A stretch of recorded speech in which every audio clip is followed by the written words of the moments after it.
Dia kayak haus dirinya itu dengan ilmu. Tapi dia sudah merasakan nangisnya ilmu itu.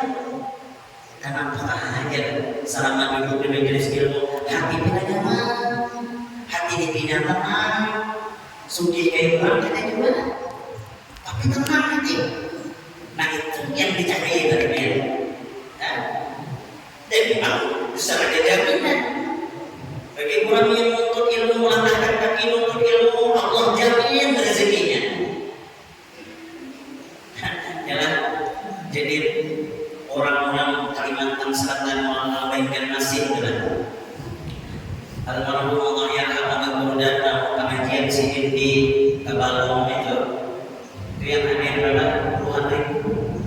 Dan yang hadir itu dia kedua Pak Samarinda setengah bulan sekali istiqomah aja yang pulang.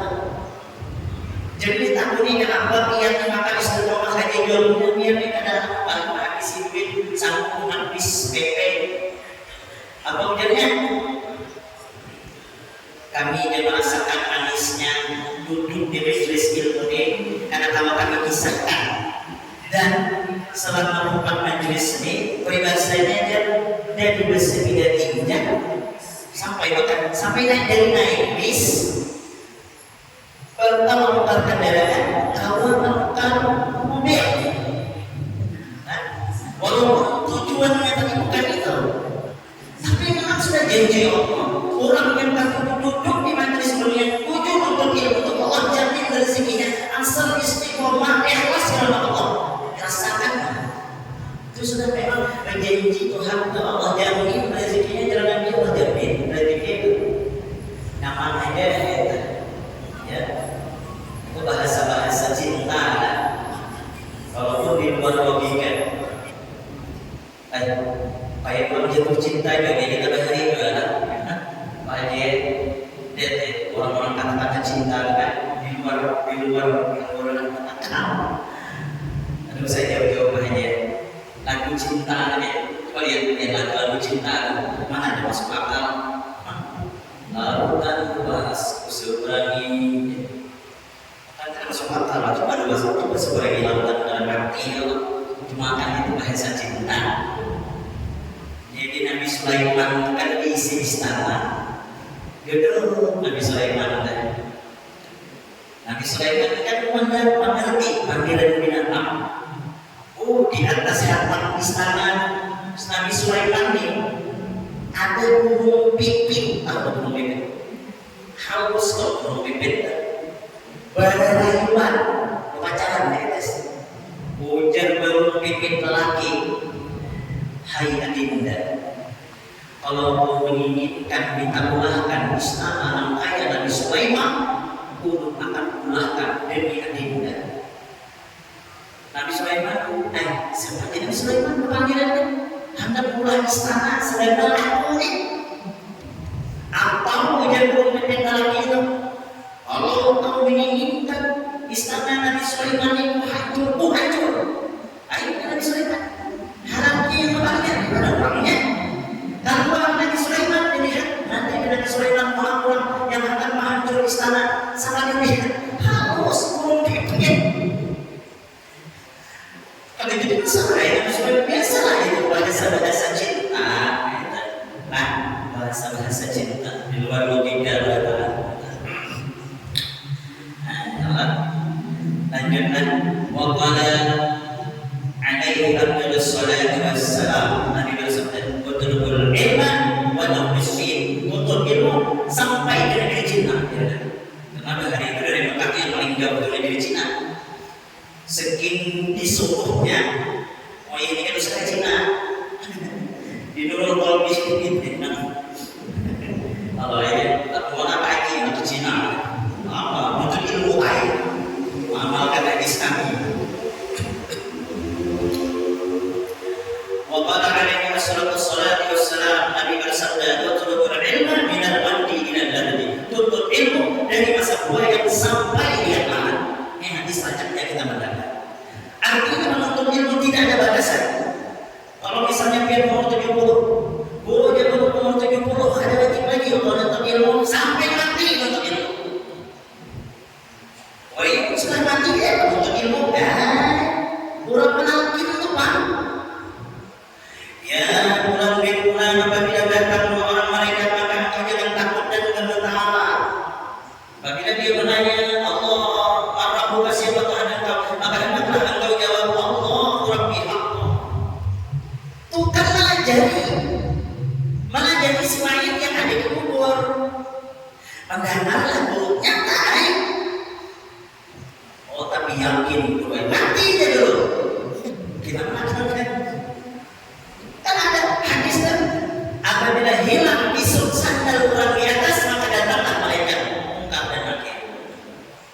Jadi orang takut bagaimana jadi? Apabila orang malah jadi, berarti kita meyakini mayat tadi mendengar apa yang tidak jadi oleh tukang talukir. Timbul misalnya ada aliran dari percaya ada ya. Sekarang pertanyaan, tugas pertanyaan mungkar dan nakir itu apa? Kan mananya orang di kubur. Mungkar tukang apa nih? Nakir tukang pupuk, ya lah. Apabila datang dua orang malaikat, ya. Jadi juga orang kesalahan kemudian menakir sampai tiga. Apabila datang tiga orang malaikat, hujan mulai bangun. Subhanallah lagi ada akal. Apabila datang tiga orang malaikat, bangun dulu di muridnya, maka yang satunya palsu misalnya. Berarti kan benar. Tidak kisah. Sampai dia tahan menuntut ilmu kita. Wafil qasah dan di dalam keterangan kullu ibadatin tiap-tiap ibadah kasolati seperti sembahyang, wazakati dan zakat, wasomi dan puasa, dan duna waktu itu dipandukan pada waktu yang ditentukan. Haji, zakat, puasa, sembahyang itu sudah ada waktu yang sudah ditentukan. Wa ta'allumul ilm dan menuntut belajar akan ilmu. Fardu diperlukan fi jami'il halati kepada tiap-tiap keadaan. Kalau sembahyang ada waktu sudah, zakat ada waktunya. Kalau zakat harta setahun sekali bila sampai haul dan nisabnya. Puasa setahun sekali bulan suci Ramadan. Haji bulan haji bagi yang mampu. Kalau menuntut ilmu setiap keadaan dan tidak ada waktu yang ditentukan. Bismillah pulang belajar hadir. Habis isya ada pulang tolak. Tidak ada waktu yang ditentukan setiap keadaan. Bagi muslim wajib menuntut ilmu. Kan? Wajib menuntut ilmu. Wa Allah Ta'ala li Daud alaihi salam mewahyukan oleh Allah Ta'ala kepada Nabi Daud alaihi salam. Apa yang Tuhan? Ya Daud, wahai Daud, ittakhidh na'laika min hadidin. Pakai olehmu akan sandal engkau daripada terbuat dari besi. Wa asaka min hadidin dan tongkatmu daripada besi. Wa tuntut olehmu akan ilmu hatta yang qati'a aklaka sampai putus sandal engkau. Wa yantasira asaka dan patah akan tongkat engkau yang dari besi. Apa dia? Saking Tuhan menuntut ilmu. Wahai Daud, kalau sandal engkau itu dari sandal besi dan tongkat itu dari besi, tuntut ilmu sampai kapan? Sampai tongkat patah dan sampai sandal putus. Nyata berarti sampai mati. Ada mungkin sandal masih terputus sehari, cuma dipikirin dari lain. Ya, pengertiannya makanya kita nuntut ilmu tidak ada batas. Masih tambah hadir. Masih kalau tulang, manfaatnya itu banyak. Salah satunya apa? Orang yang cinta dengan majlis, Allah akan berikan keturunan orang yang cinta dengan ilmu agama, satu saat menjadi keturunan yang menjadi orang alim. Mungkin ada anaknya, cucu, ada cucu di bawah, cucu di bawahnya. Lihat orang yang alim-alim, kaya-kayanya bahari. Ada salah satu orang yang memang cinta dengan ilmu. Anak ada yang alim berdua, rajin dari majlis. Satu saat cucu yang akan diangkat oleh Allah menjadi orang yang alim. Mudah-mudahan anak cucu kita menjadi orang yang alim. Amin ya rabbal alamin. Ya kan?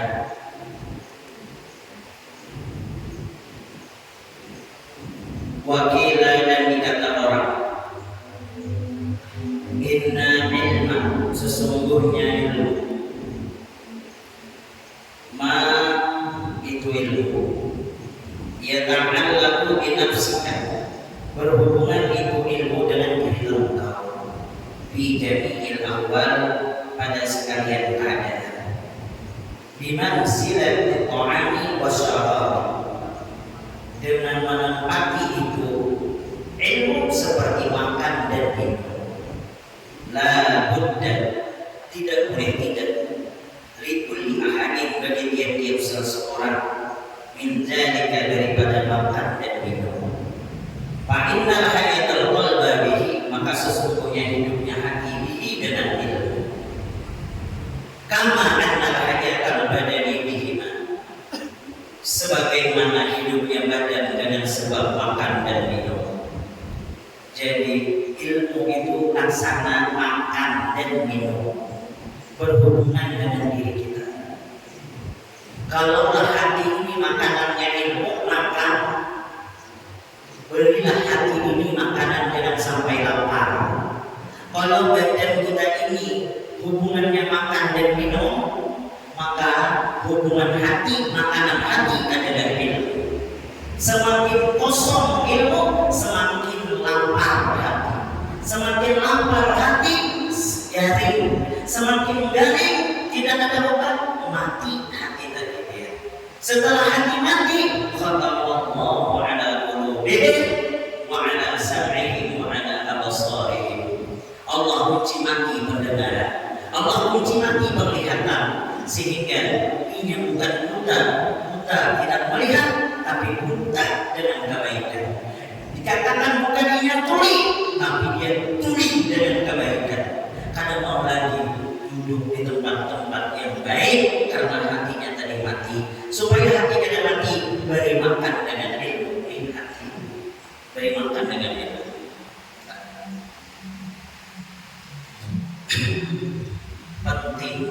penting ilmu agama yang penting. Karena kita beribadah adalah dengan ilmu. Kita kalau sudah tidak makan rasanya lemah. Dan apabila hendak makan, kadang dia orang menyuruhkan serangan dan isu bojo-bojo pada dapur, tangan serangan membuka panci. Nah, ini mau begitu orang-orang yang haus dengan itu. Di mana ada orang membaca majlis, di situlah hatinya cenderung hendak duduk di tempat itu. Dan satu, man yuridillah bihi khairan yufaqihu fiddin. Barang siapa Allah menghendaki kepada seorang itu kebaikan, Allah beri paham dirinya ilmu agama. Bukan paham masalah ilmu agama, tapi hatinya cenderung mau duduk di tempat-tempat ilmu agama. Jadi kita yang hadir menandakan Allah menginginkan kita menjadi orang yang baik. Mudah-mudahan kita ini baik di akhir kesudahan dengan mendapat martabat husnul khatimah. Amin, Allahumma amin ya rabbal alamin. Wa qala Nabi sallallahu alaihi wasallam, Nabi bersabda, man kana hayyan bil ilmi, barang siapa adalah seseorang itu hidup dengan ilmu, lam yamut abadan, maka tak akan mati dia selama-lamanya. Orang hidup dengan ilmu, walaupun dia mati, tak akan pernah mati. Seperti guru-guru kita yang hidupnya dengan ilmu, tingkah lakunya ilmu, ucapannya ilmu, bergaulnya ilmu, wafat selalu hidup di dalam hati pecintanya, selalu hidup di dalam hati sang murid-muridnya. Kenapa? Karena semua yang dinagawi itu berdasarkan dan berlandaskan dengan ilmu. Almarhum Abah Guru Sekumpul wafat, tetapi di Sekumpul tetap hidup ilmu yang diajarkan dan dicontohkan oleh beliau. Ayah anda, Allah yarham ya Habib Husin, wafat beliau, tetapi di dalam hati pencintanya dan murid-muridnya selalu hidup dengan ilmu yang ditinggalkan dan dicontohkan oleh beliau. Kita kadang Allah menyebarkan misalnya ilmu kita sebatas keluarga aja, mati kita baik, kita akan mati di hati anak, selalu hidup di dalam hati anak. Kenapa? Karena kita semasa hidup pernah mencontohkan kebaikan tentang ilmu kepada anak-anak kita. Itu sudah kita dan lalu, makanya sepaling baik peninggalan tunai ilmu. Harta ini tidak penting-penting. Kadang kita tidak memikirkan sesuatu yang pasti itu kita pikirkan, bagaimana yang ada pasti itu mana kita pikirkan. Terbalik, seharusnya yang pasti itu usah dipikirkan. Yang ada pasti ini bagaimana? Yang ada pasti itu apa aja? Surga. Kita tidak pasti masuk surga. Allah bagaimana ibadah? Allah rezeki tidak pasti. Setiap orang hidup dalam dunia pasti ada rezekinya, cuman kadarnya aja ada sama. Samsikan ada rezeki, ulun ada rezeki, pian ada rezeki, cuma nasibnya ada sama. Nasibnya misalnya yang di pasar gitu kan, nasibnya yang tukang muncul, nasibnya yang jadi kuli, cuma rezekinya pasti ada, ya kan? Ini memang nasib baik, mau nasib buruk ya ada awalnya nasib pun sudah. Aku bangun dari mana undangan pernah nanti prasmanan kawan dibuka bilang. Jadi kawan itu mau besok 2-3 kali mau udah sudah bangun kasih kita mau dari ayamnya, dapatlah ayamnya 3 menit. Pas kira itu punya 6 kali mau. Kalau pertama wortel, kalau kedua kentang, itu ada ayamnya. Orang membeli tahu apa? Sama ada rezekinya Pak, sama nasibnya sama kan? Ada rezekinya sama sama aja rasanya cuma nasib kawan tadi terbaik dapat ayamnya, aku dapat wortelnya. Terakhir dapat hantar rumah yang sedikit. Yang gilanya hanya aku lalu col jadi ibu dari dapur mau ayam sop. Anda pemerintah loh.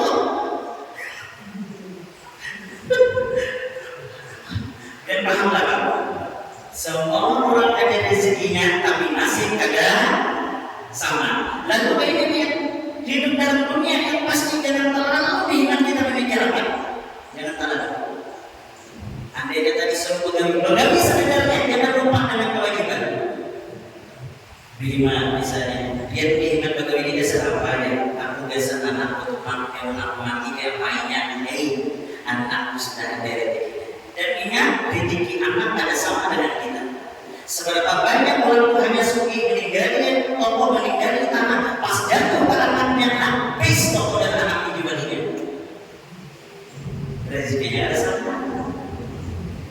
Tapi kalau ilmu yang kita tinggalkan dengan anak, dan pasti bahagia dunia akhirat. Ilmu, harta, semuanya ilmu, walaupun hanya sekedar ilmu tadi ilmu fikih yang semua kita ajarkan dan anak, maka duit semuanya tidak ada apa-apanya dibanding dengan ilmu yang ada dalam diri seseorang. Kan? Makanya Nabi Sulaiman mengatakan, ujar Tuhan, ya Nabi Allah, ya Nabi Sulaiman, pilih manfaatnya. Hendak harta, hendak raja, memberikan kedudukan raja atau ilmu, pilih aja.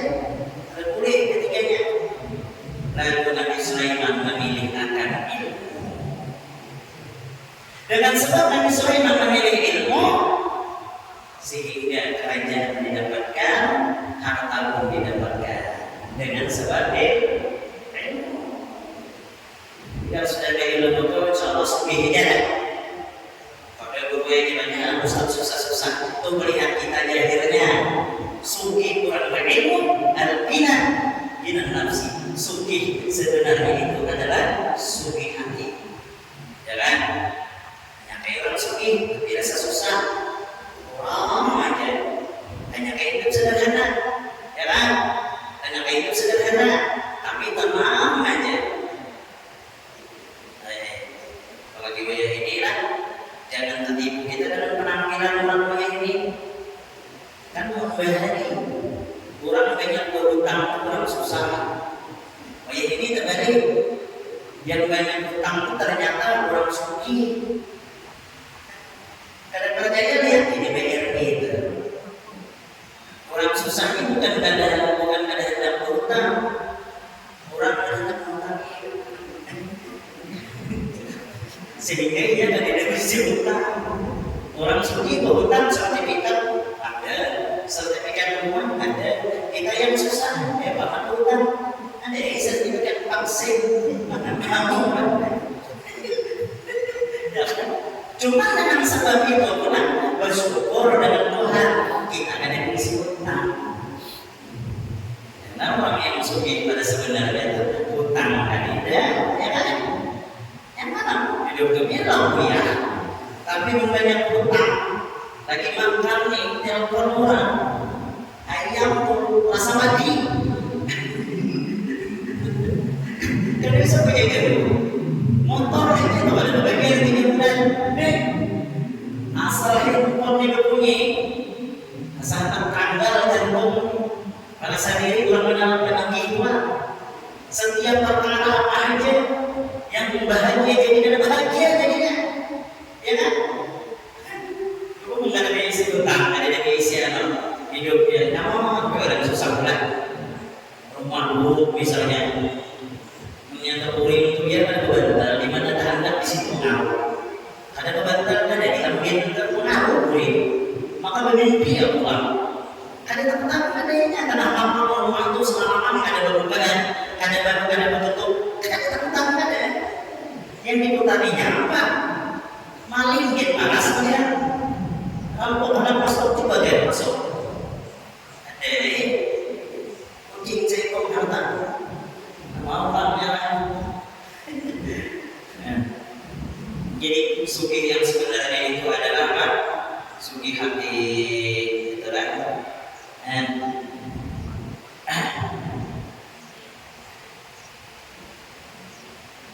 Jadi barang siapa orang itu hidupnya dengan ilmu, akan mati selama-lamanya. Walaupun hakikatnya sudah mati, zahirnya sudah mati, tapi hakikatnya dia akan hidup terus di dalam sanubari orang yang pernah diberikannya akan ilmu dan apa yang sudah dicontohkannya tadi dia. Summa alam kemudian alam ketahui olehmu jasidi. Anna kullal ilmin, sungguhnya tiap-tiap ilmu ya tawassalu bihi yang disampaikan bihi dengan itu ilmu ila fardhi ain kepada hukumnya fardhu ain matasiluhu fardhu ain maka jadilah ilmu itu hukumnya fardhu ain. Fa inna ilma maka sesungguhnya ilmu al-muta'alliqu bi ma'rifatillahi ta'ala berkaitan itu ilmu dengan mengenal Allah wa bi salati dan berkaitan ilmu itu dengan sembahyang wa zakati dan zakat, wa shaumi dan puasa, wa haji dan haji. Jadi kalau sesuatu itu adalah hukumnya fardhu ain masalah ibadah, maka nuntut ilmunya fardhu ain. Sembahyang fardhu ain maka belajar ilmu sembahyang tadi hukumnya fardhu ain. Maka sembahyang tadi hukumnya fardhu ain. Belajar kita rukun berperukun sembahyang, berbatal sembahyang, supaya paham kayak apa takbir sesuai fikihnya, kayak apa qasad, ta'awud, kayak apa meletakkan niatnya, ya kan? Kadang orang kita sembahyang mau umatan orang tua, walaupun kelakuan orang sembahyang macam-macam. Ada yang kayak mengeluarkan tenaga dalam semua bertamu kayak gitu kan dengan waspisna di mana 6 kali Allah Allah Allah Allah. Saja kebetulan tahu ingat oh Allah Allah. Mungkin karena itu waspis lalu terlupa ke awal. Kasihan banget. Cuma kita tergabung. Imam anak pun sudah niatnya Allah ya. Baca Quran. Wajib uang naik ini. Jadi macam-macam lah orang sembahyang. Dan baik. Namun kita Imam Syafi'i menahan negara juga. Karena kalau anggota tubuh yang dikategorikan anggota tubuh itu anggota tubuh yang kecil seperti jari, ini dimasukkan anggota tubuh yang kecil, gatal di pipi, maka boleh mengadu walaupun beberapa kali ada gatal dengan catatan anggota tubuh tadi yang kecil. Caranya kayak apa? Tempelkan anggota yang ganal telapak tangan hanya kita berpikir. Namun kayak ini betah. Lebih dari 3 bulan ini betah. Macam-macam orang sembahyang diperhatikan kepada berjaya. Ada yang sembahyang untuk memainkan hilang. Ada yang memainkan bibir. Ada lagi yang parah memainkan gigi palsu. Bujur kadang betul, tapi itu bukan meninggal. Mainkannya, bukan tukang.